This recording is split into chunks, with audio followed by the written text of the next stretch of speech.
இனிய மாலை வணக்கங்கள். கேஸ்கேவேவின் 11வது டிஸ்கஷன். ஷேர் மார்க்கெட்டில் பொதுவாக நிறைய இன்வெஸ்ட் பண்ணிட்டு இருந்தவங்க எல்லாருமே ஆரம்ப காலகட்டத்தில் மியூச்சுவல் ஃபண்ட் அப்படின்னு சொல்லும்போது அதில் அந்த ஃபண்ட் மேனேஜர்ஸ்லாம் நிறைய எடுத்துப்பாங்க, பெரிய ப்ராஃபிட் வராது அப்படின்ற மாதிரி தான் ஆரம்ப காலகட்டங்களில் எண்ணி இருந்தேன். நானும் போட்டு அதில் பெரிய ப்ராஃபிட்டையும் பார்க்க முடியாத நிலைமை இருந்தது. ஆனால் இன்னைக்கு நிறைய ஃபண்டு எவ்ரி மந்த்து நிறைய ஃபண்டு ஒரு பேரில் செக்டார் வைஸ் டிஃப்ரெண்ட் நேம்லையும் போட்டி போட்டுக்கிட்டு நிறைய கம்பெனிஸுங்க மியூச்சுவல் ஃபண்டில் ஆரம்பிச்சிட்டு இருக்கிறாங்க. பெரும்பாலான விஷயம் என்னன்னு சொன்னால், அந்த ஃபண்டு ஒரு ட்ரஸ்டாக இருக்குது. செபி அதை அழகாக கண்காணிக்குது. அந்த ஃபண்டை எந்த மிஸ்யூஸும் பண்ண முடியாது அப்படின்றது ஒரு மிகப்பெரிய விஷயம். அதோட இல்லை, அதனோட ப்ராஃபிட் மேக்கிங் அந்த ஃபண்டு மேனேஜர்களை பொறுத்தும், என்ன மாதிரி செக்டார் அவங்க ஹேண்டில் பண்ணுறாங்க அப்படின்றத பொறுத்தும் நமக்கு ரிசல்ட் வர்றது ஈஸியாக இருக்குது. நாம் நிறைய கால்குலேஷன்லாம் போட்டு ஷேர்ஸை அல்லது கம்பெனியை சூஸ் பண்ணி ஷேரை வாங்கி ப்ராஃபிட்டை புக் பண்ணுறது அப்படின்றது ஒரு கலை. அப்படின்னாலும் அதுக்கு நிறைய டைம் தேவைப்படுகின்றது, நாலேஜ் தேவைப்படுகின்றது, ஃபாலோ பண்ண வேண்டியது இருக்கின்றது. இது எல்லாத்தையும் விட கொஞ்சம் ப்ராஃபிட் கம்மியாக இருந்தால் கூட பரவாயில்ல, நல்ல ஒரு ஃபண்டை நம்ம சூஸ் பண்ணிக்கிட்டோம்னு சொன்னால் அதில் இன்வெஸ்ட் பண்ணிக்கிட்டா அவங்க அதை மல்டிப்ளை பண்ணுறது டே டைம் ஃபுல்லாக ஒர்க் பண்ணுறாங்க. இப்போ யாருமே நம்ம இங்கே ஃபுல் டைம் இன்வெஸ்டராகவோ ஃபுல் டைம் இதாக ஒர்க் பண்ணுறது ரொம்ப கம்மி. இப்போ ஜெய்சங்கர்லாம் ஃபுல் டைமாக அதில் டெடிகேட் பண்ணிகிட்டு இருக்காரு.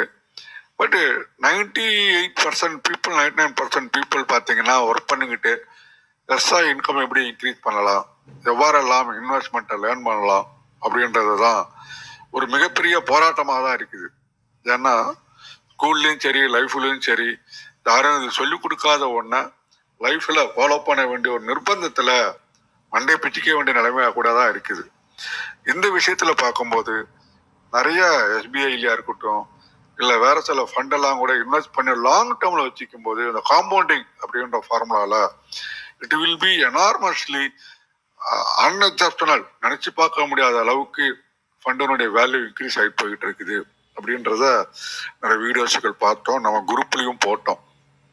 அந்த ரீதியில் பார்க்கும்போது 3 லட்ச ரூபாய் நம்ம ஒரு மியூச்சுவல் ஃபண்டில் போடுறோம், 20 வருஷம் வெயிட் பண்ணுறோம் அப்படின்னாக்கா என்ன ரிசல்ட் வரும் அப்படின்றது பல்வேறு கோணங்களில் நம்ம இங்கே ரிசர்ச் பண்ண இருக்கின்றோம். முத்தாய்ப்பாக ஜெய்சங்கர் அவர்களையும் அவர்களுடைய டாக்டர் கெவின் ஜெய் அவர்களையும் நமக்கு நீண்ட நாள் நண்பர் சவுந்தரபாண்டியன் ஐயா அவர்களையும் இந்த தளத்தில் வருக என்று வரவேற்று, தளத்தை எங்கேருந்து ஆரம்பிக்கலாம்? ஜெய்சங்கர் சார்ட்ட கொடுக்கட்டுங்களா, சவுந்தரபாண்டியனை கொடுக்கட்டுங்களா? யார் ரெடியா இருக்கீங்க? சார் வணக்கம் சார். சார் சவுந்தரபாண்டியன் சார்கிட்ட கொடுங்க சார். சார் ஆரம்பிக்கட்டும்.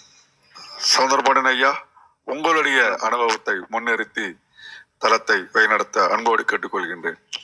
நன்றிங்க ஐயா. நன்றிங்க ஐயா. அனைவருக்கும் வணக்கம் சார். சார் பேசலாமா சார்?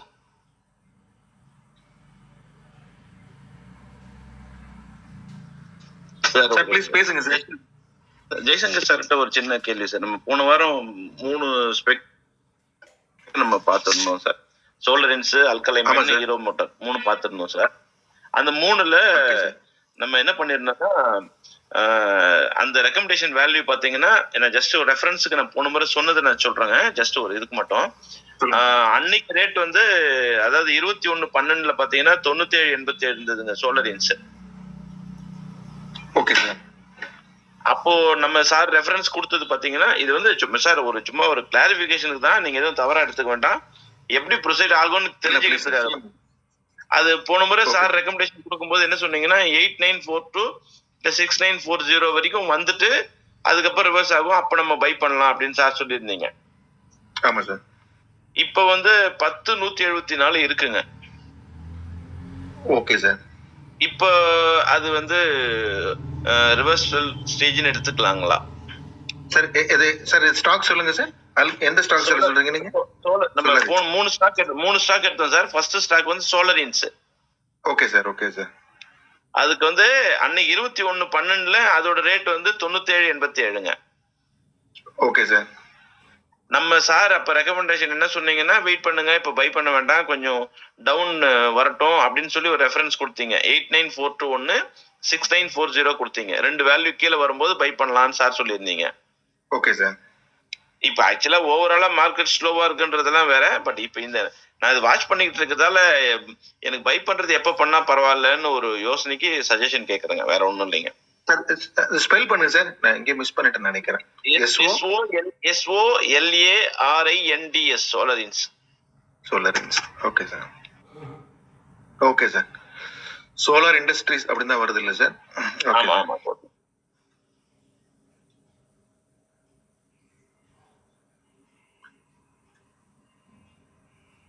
சார் நம்ம என்ன சார் நம்ம போன வாரம் பேசிருந்தோம் சார்?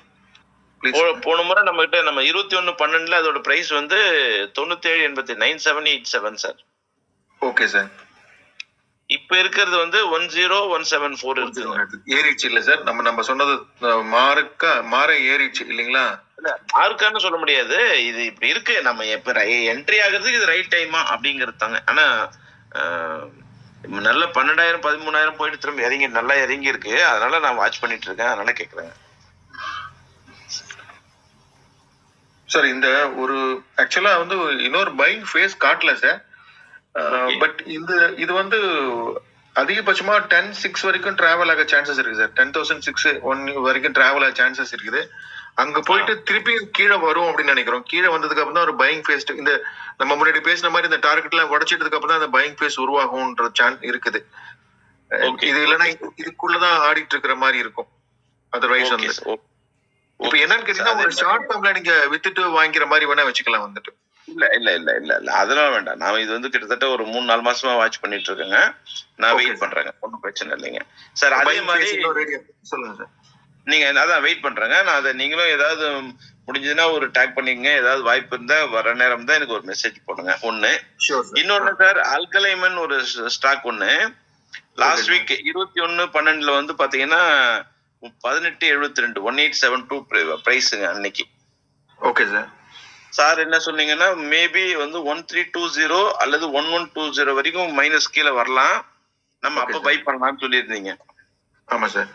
பட் இப்ப ஆனா அது வந்து 1833 இருக்கு. அப்படி அந்த ரேஞ்சிலேயே வந்து 20 ரூபா 30 ரூபா அந்த 18 அந்த 1872 உடைச்சு மேல ஒரு 20 ரூபா போகுது. அதுக்கப்புறம் 19 கிராஸ் ஆகல. பட் திரும்ப கீழே ரிவர்ஸ் ஆகுது. இப்படியே ஷண்டிங் அடிச்சிட்டு இருக்கு. இது ரைட் டைம்ல திரும்ப இல்ல வெயிட் பண்ணல சார்? இன்னும் ஒரு பையிங் ரிவர்ஸ் ஆக நடக்கல சார். அதனால இப்பயும் பையிங்ல வந்து நீங்க இன்வெஸ்டரா இருக்கிறதுனால இது வந்து ஒரு ட்ரேடரா இருந்தீங்கன்னா நீங்க வந்து பை பண்ணி செல் பண்ணிக்கலாம்.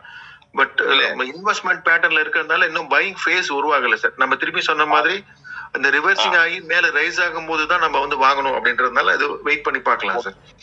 Okay okay okay okay. அதே மாதிரி சார் நம்ம ஹீரோ மோட்டார் காப் சார் அப்ப நம்ம வந்து 21/12 பாத்தீங்கன்னா 4339 இருந்ததுங்க பிரைஸ். Okay sir. இப்போ 4239 இருக்கு இன்னைக்கு. Okay sir. சார் இது வந்து சொல்லுங்க சார். 4200 வந்ததுன்னா 4200 இல்ல 4160 வந்தா பை பண்ணலாம்னு சொன்னீங்க. கிட்டத்தட்ட அந்த ரேஞ்சில தான் இருக்கு சார்.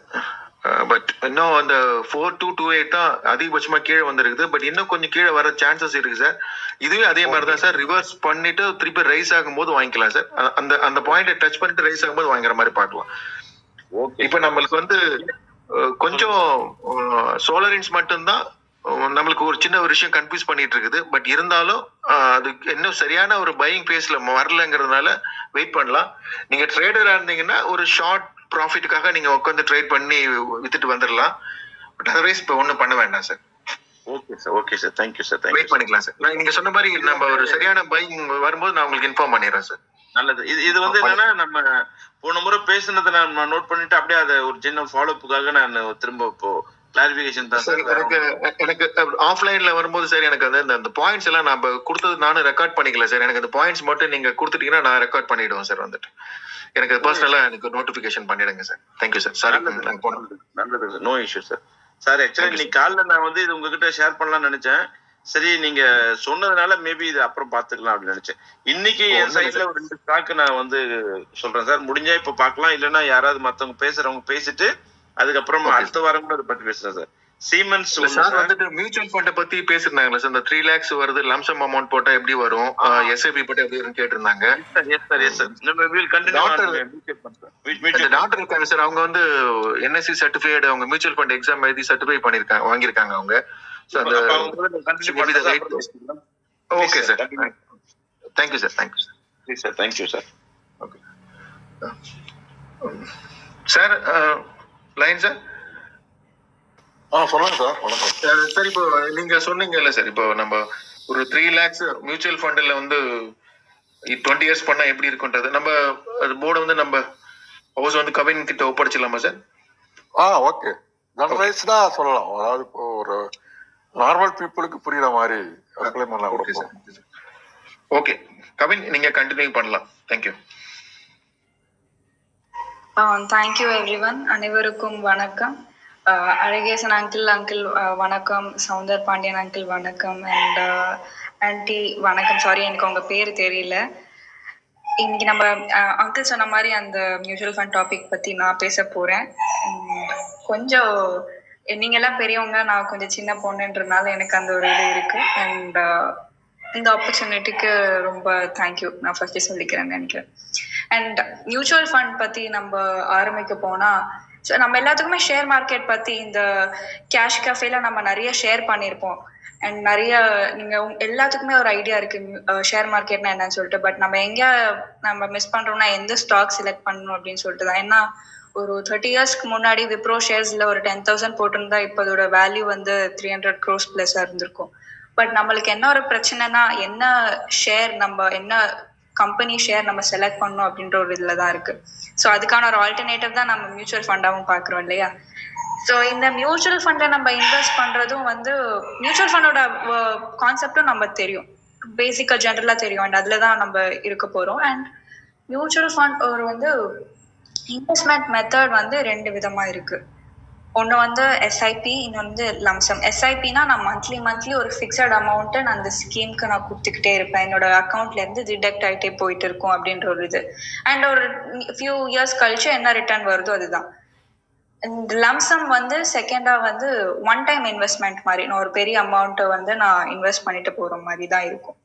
ஸோ மியூச்சுவல் ஃபண்டை இப்போ எப்படி கணிக்கலாம் அப்படின்னு சொன்னா, எனக்கு ஒரு கோல் இருக்கணும், எனக்கு ஒரு கமிட்மெண்ட் இருக்கு. இல்ல நான் இப்ப ரிட்டையர் ஆக போறேன், நான் இப்போ 50 years நான் ரிட்டையர் ஆக போறேன், எனக்கு நான் இப்ப சேர்த்தா சரியா இருக்குமானா ஒரு நல்ல ஒரு இன்வெஸ்ட்மெண்ட் தான். இப்ப நான் எஸ்ஐபில போடுறேன்னு வச்சுக்கோங்களேன். உங்களுக்கு ஒரு எக்ஸாம்பிளா நான் மியூச்சுவல் ஃபண்ட் ரிட்டர்ன்ஸ் நான் சொல்லிடுறேன். இப்ப நான் எஸ்ஐபில நான் போட போறேன், சிஸ்டமேட்டிக் இன்வெஸ்ட்மெண்ட் பிளான்ல நான் போட போறேன். நான் எனக்கு ஒரு 50 years ஏஜ் இருக்குன்னு வச்சுக்கோங்களேன். நான் மந்த்லி ஒரு 20,000 நான் போடுறேன் அப்படின்னா ஒரு 10 வருஷத்துக்கு நான் போடணும்னு நினைக்கிறேன். எனக்கு ரிட்டையர்மெண்ட் 60+ அப்புறம் எனக்கு இவ்வளவு அமௌண்ட் வேணும்னா ஒரு 18% வந்து ரிட்டர்ன்ஸ் எக்ஸ்பெக்ட் பண்ணலாம். கண்டிப்பா 10 வருஷம் இல்ல, 18% அதுக்கு மேலேயே வந்து இருக்கும். நான் ஒரு ஆவரேஜா 18% நான் சொல்லிக்கிறேனே. இந்த 18% நம்ம கால்குலேட் பண்ணி ஒரு 10 வருஷத்துக்கு போட்டா நம்மளுக்கு ரிட்டர்ன்ஸ் வந்து 61.83 lakhs நம்மளுக்கு கிடைக்குது. 61.83 lakh நம்மளுக்கு கிடைக்குது. இப்ப நம்ம இன்வெஸ்ட் பண்ண அமௌண்டே வந்து 20,000 into 10 year 12 lakh தான் நம்ம இன்வெஸ்ட் 24 lakhs தான் நம்ம இன்வெஸ்ட் பண்ணிருப்போம். அதை தாண்டி நம்மளுக்கு 41 lakh ப்ராஃபிட்டா வருது. ஸோ இதுதான் வந்து மியூச்சுவல் ஃபண்ட் எஸ்ஐபியோட பியூட்டிஃபிகேஷன். இதுக்கே வந்து 60 yearsக்கு அப்புறம் இதுல இன்னொரு பெரிய மேஜிக் என்ன இருக்குன்னா, மியூச்சுவல் ஃபண்ட்ல வந்து SWPன்னு இன்னொரு கான்செப்ட் இருக்கு. சிஸ்டமேட்டிக் வித்ட்ராயல் பிளான் சொல்லிட்டு நம்மளுக்கு எல்லாத்துக்குமே 50+ 60 years கழிச்சு எனக்கு நான் பென்ஷன் மாதிரி எனக்கு பணம் தேவைப்படும் இல்லையா? ஸோ நான் அந்த மாதிரி நான் என்ன பண்ணலான்னா, எனக்கு இந்த 10 வருஷம் கழிச்சு எனக்கு வந்த அந்த ரிட்டர்னை நான் SWP அப்படின்ற ஒரு பிளான்ல நான் இன்வெஸ்ட் பண்ணேன்னு சொன்னா, அதோட மந்த்லி நான் வந்து இவ்வளவு மாசம் நான் ஒரு அமௌண்ட் நான் வித்ட்ரா பண்ணலாம்.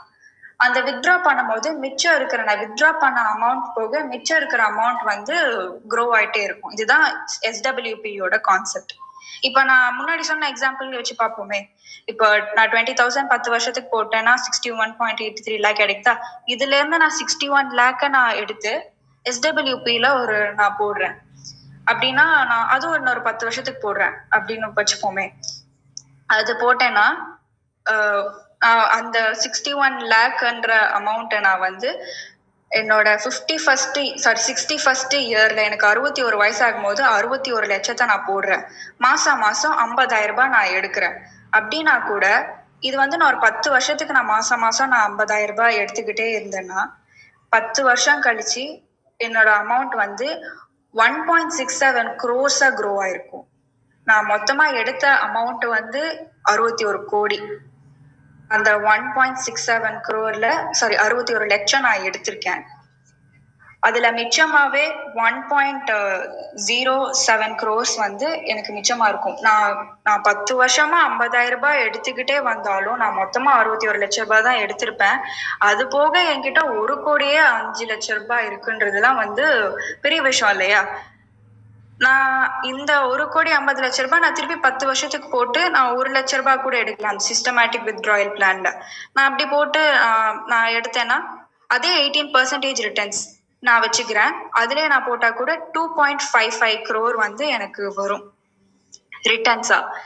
ஸோ இந்த மாதிரி நம்மளுக்கு வந்து ஒரு எந்த ஸ்கீம்ல இன்வெஸ்ட் பண்ணலாம் அண்ட் எந்த மாதிரியான ரிட்டர்ன்ஸ் வரைக்கும் உங்களோட ரிஸ்கோமீட்டர்லாம் எப்படி இருக்குன்னு சொல்லிட்டு இந்த மாதிரி ஃபேக்டர்ஸ் எல்லாம் வச்சுட்டு தான் நம்ம எந்த ஸ்கீம்ல இன்வெஸ்ட் பண்ணலாம்னு சொல்லிட்டு சூஸ் பண்ண முடியும். அந்த சூஸ் பண்ண ஸ்கீம்ல நம்ம ப்ராப்பரான இன்வெஸ்ட்மெண்ட் நம்ம செலக்ட் பண்ணினாதான் இந்த மாதிரியான ரிட்டர்ன்ஸ் நம்மளால எடுத்துக்க முடியும். ஸோ இந்த மாதிரியான ஒரு விஷயம் வந்து ஸ்டடி பண்ணணும்னா நம்மளுக்கு நிறைய விஷயங்கள் தேவைப்படுது. ஒரு பர்சனோட ப்ரொஃபைலை அனலைஸ் பண்ணணும், அவங்களோட ரிஸ்க் டேக்கிங் எபிலிட்டி அனலைஸ் பண்ணணும். இதெல்லாம் வச்சுட்டு அவங்களோட கோல் என்னவா இருக்கும், அவங்க ரிட்டையர்மெண்ட் ஃபண்டுக்காக இன்வெஸ்ட் பண்றாங்களா, இல்ல நான் ஒரு எஜுகேஷன் என்னோட பசங்களோட எஜுகேஷனுக்காக நான் இன்வெஸ்ட் பண்றேனா, இல்ல நான் வந்து ஒரு என்னோட பசங்களோட மேரேஜ்க்காக நான் இன்வெஸ்ட் பண்ணணும்னு நினைக்கிறேன், இல்ல நான் வீடு வாங்கணும்னு இன்வெஸ்ட் பண்ணணும்னு நினைக்கிறேன். இந்த மாதிரி நிறைய ஃபினான்ஷியல் கோல்ஸ் அண்ட் கமிட்மெண்ட்ஸ் இருக்கு இல்லையா? இதுக்கேற்ற மாதிரியான உங்களுக்கான ரிட்டர்ன்ஸ் எவ்வளவு தேவைப்படுது அண்ட் இது கொடுக்கறவான ஸ்கீம்ஸ் என்னன்னு சொல்லிட்டு கண்டுபிடிச்சி அட்வைஸ் பண்ணி அதுல அனலைஸ் பண்ணி நம்ம அதுல இன்வெஸ்ட்மெண்ட் பண்ண வைக்கிறது தான் வந்து இதுல என்னது ஒரு பெரிய சூட்சமே இருக்குன்னு சொல்லலாம். அண்ட் நிறைய ஃபண்ட்ஸ் இருக்கு. மியூச்சுவல் ஃபண்டை பொறுத்த வரைக்கும் கிட்டத்தட்ட இந்தியாவில் 44 ஏஎம்சி கம்பெனிஸ் இருக்கு. அந்த 44 ஏஎம்சி கம்பெனிஸ்ல ஒரு 400க்கு மேல ஸ்கீம்ஸ் இருக்கு. அந்த 400க்கு மேல ஸ்கீம்ஸ்ல எந்த ஸ்கீம் எனக்கு சூட் ஆகும், எந்த ஸ்கீம் எனக்கு சூட் ஆகி என்னால இவ்வளவு ரிட்டர்ன்ஸ் எடுக்க முடியும் அப்படின்றதுலாம் வந்து விஷயமே இருக்கு. அண்ட் அந்த அனாலிசிஸ் தான் நாங்க பண்றோம். அதுக்காக தான் நான் படிச்சு சர்டிஃபிகேட்லாம் வாங்குது.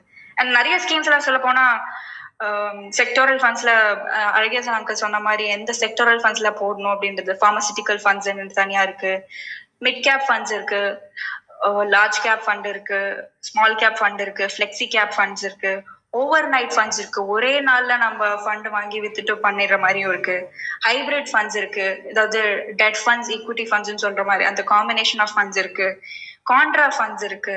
ஸோ இந்த மாதிரி நிறைய விதமான ஃபண்ட்ஸும் இருக்கு. ஸோ இந்த மாதிரி ஏகப்பட்ட ஃபண்ட்ஸ்ல எனக்கு என்ன ஃபண்ட் போட்டா சூட் ஆகும் அப்படின்ற ஒரு விஷயமும் நம்மளுக்கு இருக்கு. ஏன்னா நம்ம எல்லாத்துக்குமே வந்து different profiles, different risk meters இருக்கும் அண்ட் டிஃப்ரெண்ட் கமிட்மெண்ட்ஸ் இருக்கும்.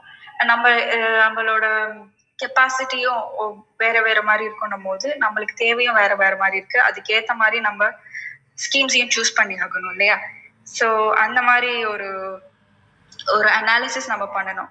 அண்ட் பொதுவாகவே ஒரு ஸ்கீமை செலக்ட் பண்றதுக்கு டெக்னிக்கலா நான் என்ன சொல்லுறேன்னா, நான் ஒரு ஸ்கீம் நான் உங்களுக்கு சஜஸ்ட் பண்றேன்னு சொன்னா நாங்க நிறைய ஸ்டடி பண்ணி ஆகணும். ஏன்னா எங்களால ஈஸியா சொல்லிட முடியாது, அங்க அந்த சர்டிபிகேட்ல எங்களுக்கு அந்த படிப்பு இல்லாம ஈஸியா இது வாங்கிட்டு போங்கன்னு சொல்லிட முடியாது இல்லையா?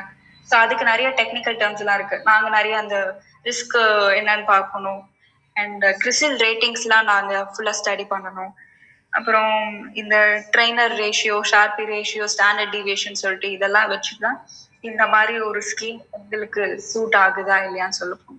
And coming back to the point, Alagesan uncle சொன்ன மாதிரி இந்த 3 லட்சம் ரூபாய் வந்து 20 வருஷத்துக்கு இன்வெஸ்ட் பண்ணுனா எவ்வளோ அமௌண்ட் வரும்னு சொல்லிட்டு கேட்டாங்க மியூச்சுவல் ஃபண்ட்ல.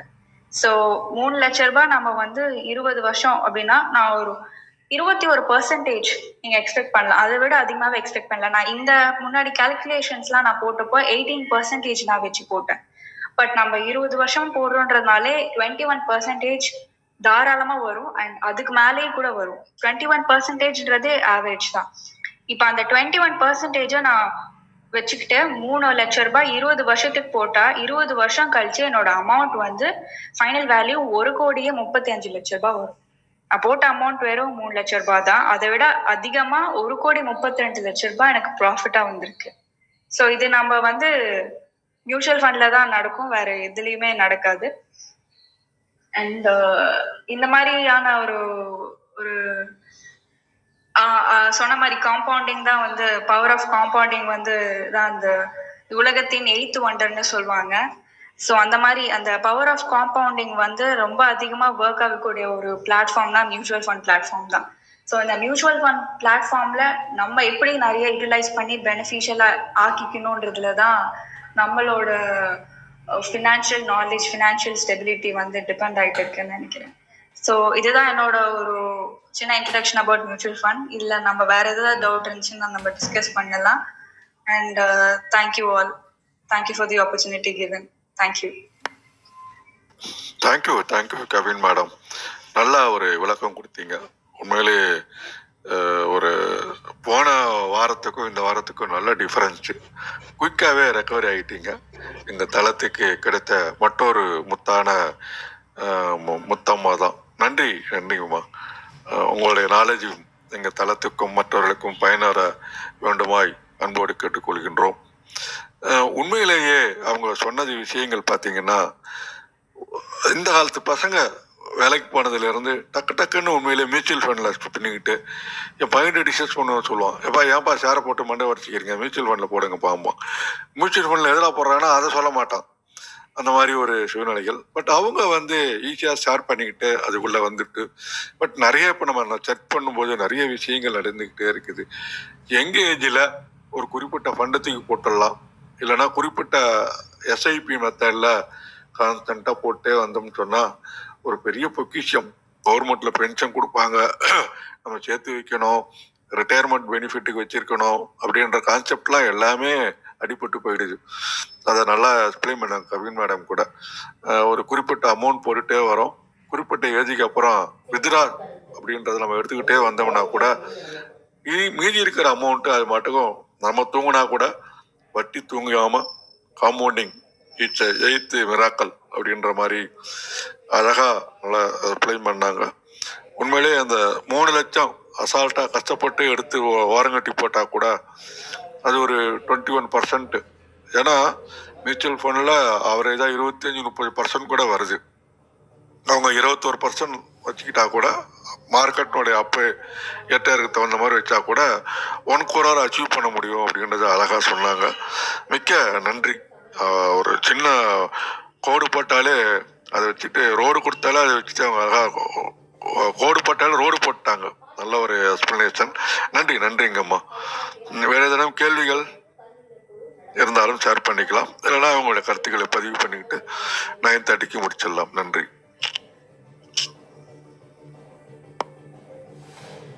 மேடம் கவின் உண்மையை ரொம்ப நல்லா சொன்னீங்க மேடம், ரொம்ப நன்றி.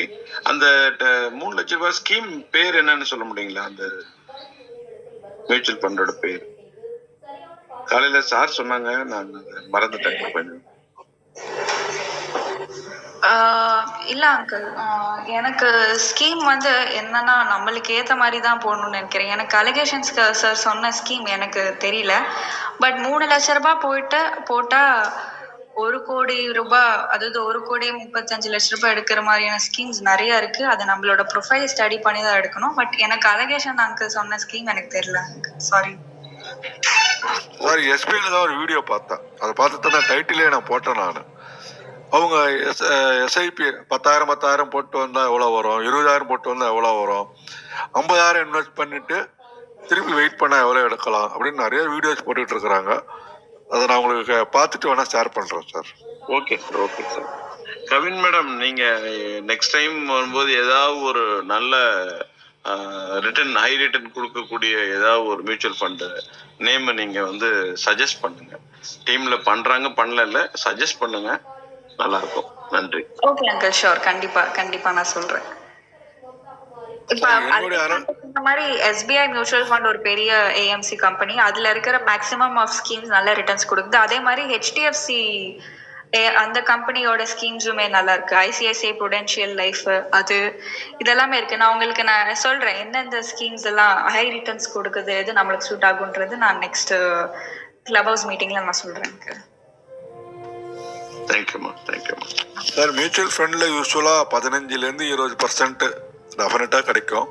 அப்புறம் செக்டாரை பொறுத்து மாறுது சார். இப்போ ஃபார்மசிட்டிக்கல்லாம் 40% கூட வருது.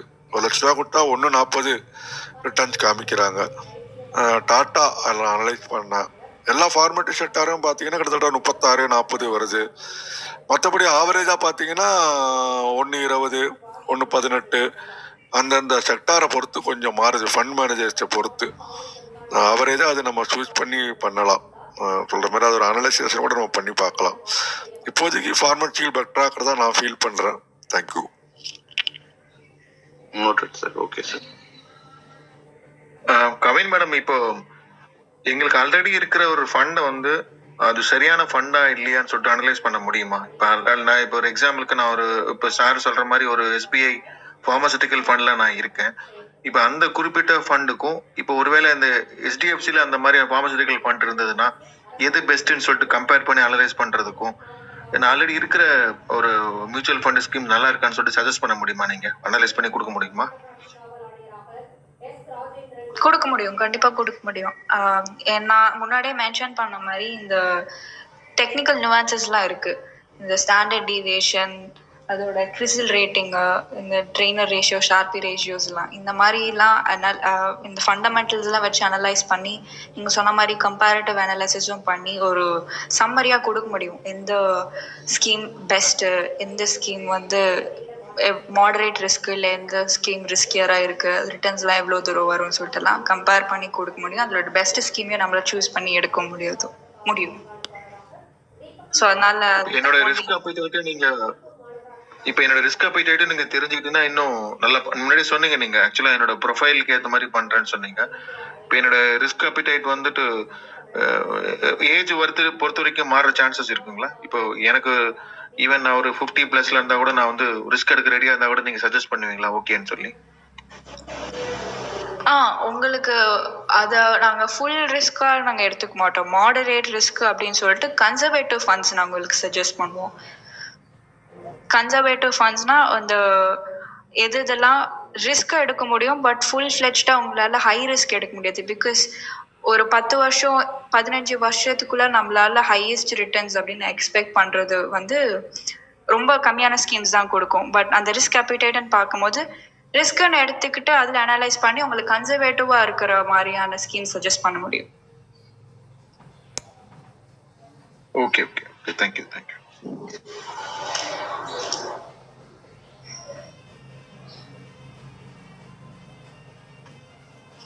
மஞ்சளா மேடம், உங்களுக்கு ஏதாவது டவுட்டு, கருத்துக்கள்?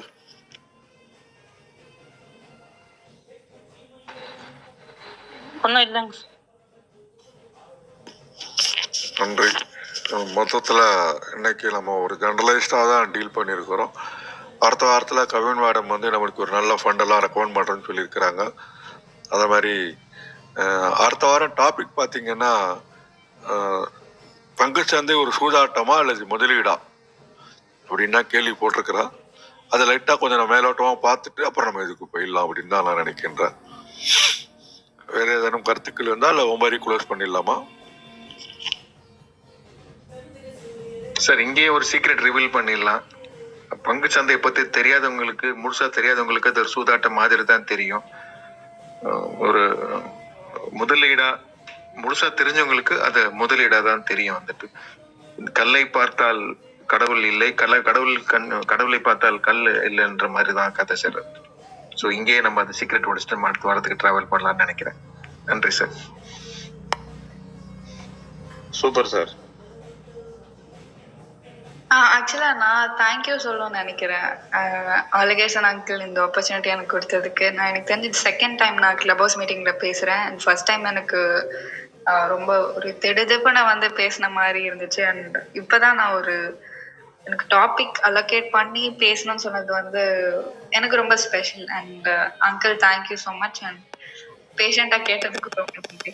தேங்க்யூ. இல்லைம்மா, நல்ல டிஃப்ரென்ஸ் தெரியுது. லாஸ்ட் இயர் நீங்கள் தடுமாறினதுக்கும் இந்த வருஷம் நல்லா ஃபிலியண்ட்டாக உங்களுடைய ப்ரெசன்டேஷனும் நல்லா இருக்குது.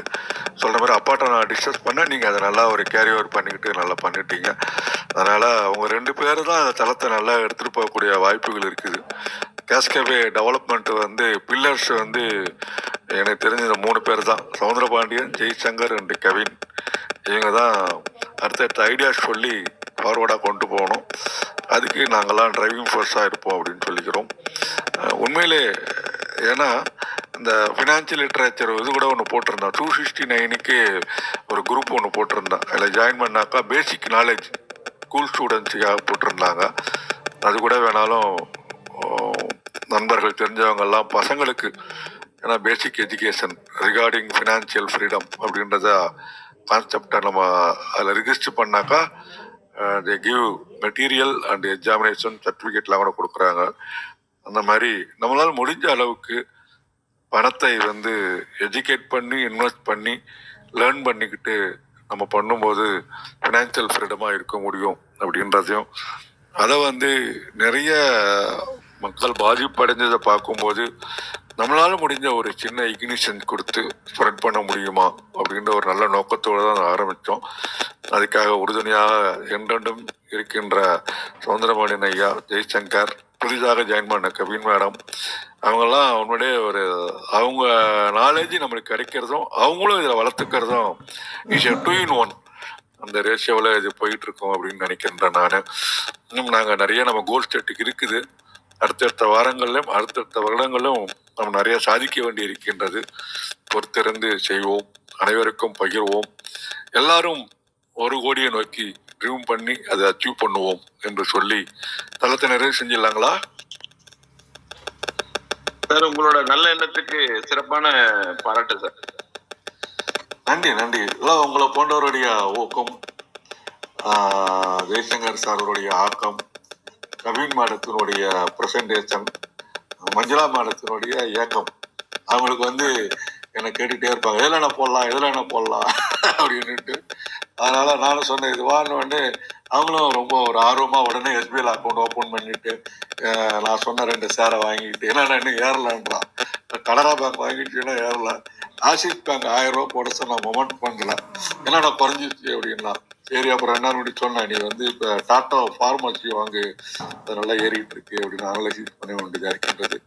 அதனால இது நம்மளால ஒரு 10 பேர் பயன்பட்டா அது நாம பெற்ற அத்திகளுடைய பலன் அப்படின்னு நினைச்சு நம்மளும் பகிர்ந்து கொள்வோம், அறிந்து கொள்வோம், இலக்கிய நோக்கி செல்வோம் அப்படின்னு சொல்லி தளத்தை நிறைவு செய்யலாம் நினைக்கிறேன். செஞ்சிடலாங்களா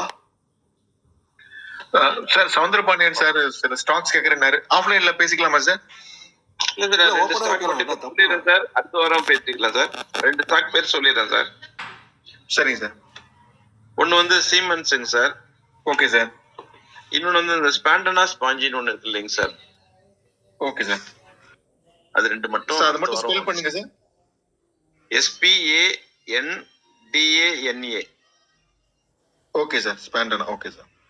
okay sir. Thank you sir. Okay sir. நான் சார் உங்க அழகேசன் சாரோட உயர்வான எண்ணம் அந்த 1 கோடியை நோக்கி அனைவரும் பயணம் செய்வோம் சார். புத்தாண்டு வாழ்த்துக்கள் சார். அந்த நீங்க எவ்ரி வீக் 2 ஸ்டார்ஸ் நீங்க ஒர்க் லோட் கொடுங்க, நம்ம ஜெய்சங்கர் சாருக்கு ஹோம் ஒர்க் கொடுங்க, அதை குரூப்ல ஷேர் பண்ணுங்க. நம்ம 2 சார் டிஸ்கஸ் பண்றது கூட நல்ல விஷயங்கள் தான். 2 சார் 1 or 2 மியூச்சுவல் ஃபண்ட் ரெண்டுமே டிஸ்கஸ் பண்ணலாம். சார் வந்து Jaishankar sir, mutual fund Kavin madam. ஆமா சார். நீங்க உங்களுக்கு நாங்க ஒர்க் அசைன்மெண்ட் கொடுத்துட்டோம். Thank you sir. Thank you sir. Thank you. Teacher is always a teacher sir. அப்ப நம்ம என்ன பண்ணலாம்னா எதை நம்ம டிஸ்கஸ் பண்றோம்ன்றது டைட்டில கொடுத்துடலாம். சீமென்ஸ் அண்ட் சார் சொன்ன 2 சாரை டைட்டில் கொடுத்தோம்னு வச்சுங்களா, கேட்கறவங்களுக்கும் யூஸ்ஃபுல்லா இருக்கும். உண்மையிலேயே நம்ம தளம் அடுத்த ஒரு மைல்கல்லை நோக்கி சென்று கொண்டிருக்கணும் அப்படின்னு நான் உணர்றேன். மிக்க நன்றி சார். அப்படியே கொடுத்துருங்க சார். சீமென்ஸ் அண்ட் ஸ்பாண்டனா வந்து நம்ம டீடைல் அனலைஸ் பண்றோம். பெஸ்ட் பை பெஸ்ட் செல் எதுன்னு சொல்லிட்டு டிக்ளேர் பண்ணிடுங்க சார். டாபிக் கொடுத்துருவோம் சார், அதே கொடுத்துருவோம். அது மியூச்சுவல் ஃபண்ட் அது மாதிரி ஒரு நேம் கொடுத்துட்டாங்கன்னா அதையும் ஆட் பண்ணிடுவோம். 2 charts 1 mutual fund analysation. Okay sir. Fine sir. Okay. Super sir. Thank you sir. நன்றி. ஆரோக்கியமான ஒரு சட்டம் வந்ததாக உணர்கின்றேன். மீண்டும் அடுத்த வாரம் 2 ஷேர்களை பற்றியும் ஒரு மியூச்சுவல் ஃபண்டு பற்றியும் அறிய உள்ளோம். உண்மையிலேயே ஒரு கற்றலில் அடுத்த ஒரு மைல்கல்லை நாம் எட்ட இருக்கின்றோம். அனைவருக்கும் இந்த தளத்தின் சார்பாகவும் பில்லர்களாக இருக்கின்ற அனைவருக்கும் நன்றியை கூறி தளத்தை நிறைவு செய்கின்றேன். மீண்டும் மஞ்சளா மேடம் சொல்ற மாதிரி ஹாப்பி நியூ இயர்ல அனைவரும் சந்திப்போம், சிந்திப்போம், 1 கோடியை எட்டுவோம். நன்றி, வணக்கம்.